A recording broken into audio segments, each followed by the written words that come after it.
விஜய் அவர்கள் பேசிய கருத்தை நான் வரவேற்கிற காரணம் என்னன்னா, இதனுடைய சரித்திரம் அப்படிப்பட்ட சரித்திரம். இதற்கு முன்பு வெளிநாடு போகும் பொழுது பிரைவேட் ஜெட்டில் ஆடிட்டரை கூட்டிட்டு போனாங்க. துபாய்க்கு முதலாக சென்ற பொழுது திராவிட முன்னேற்ற கழகத்தினுடைய குடும்பத்தினுடைய ஆடிட்டரா இருக்கிறவங்க அதற்கு முன்னாடி ஒரு நாள் முன்னாடி பிரைவேட் ஜெட் ஃபிளைட்ல போனாங்கன்னா மேனிஃபெஸ்டோ ரிலீஸ் பண்ணோம்.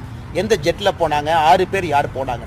அப்படி இருக்கும் பொழுது முதலமைச்சர் அவர்கள் செல்வதற்கு ஒரு நாள் முன்னாடி குடும்பத்தினுடைய ஆடிட்டர் செல்லும் பொழுது பிரச்சனை வருது. நோபல் ஸ்டீல் அப்படிங்கிற நிறுவனத்தை நம்ம பேசணும். அந்த நிறுவனத்திற்கு 1000 கோடி ரூபாய் பணம் வருதுன்னு சொன்னாங்க. அந்த நிறுவனத்தில் எப்படி சில பேருக்கு அன்பில் மகேஷ் பொய்யாமொழி அவர்களுக்கு தொடர்பு இருக்குது அப்படிங்கிறத பற்றி நம்ம பேசியிருந்தோம். பல விஷயங்கள் நம்ம பேசியிருந்தோம். அதனால் நாம் ஆதாரத்தின் அடிப்படையில் இதற்கு முன்பு முதலமைச்சர் அவர்கள் சிங்கப்பூர், ஜப்பான், துபாய், ஐரோப்பிய நாடுகள் போகும் பொழுதெல்லாம் நாம் கேட்பது வெள்ளை அறிக்கை கொடுங்க. அதனால இந்த ட்ரிப்பை பொறுத்த வரைக்கும் அவர் 2 பக்கம் போயிருக்கார். ஜெர்மனி போயிருக்கிறாரு, UK போயிருக்கிறார். அதனால விஜய் அவர்கள் இன்னைக்கு அதை பத்தி பேசுறாங்க அப்படின்னா திராவிட முன்னேற்ற கழகத்தினுடைய பழைய சரித்திரம் அந்த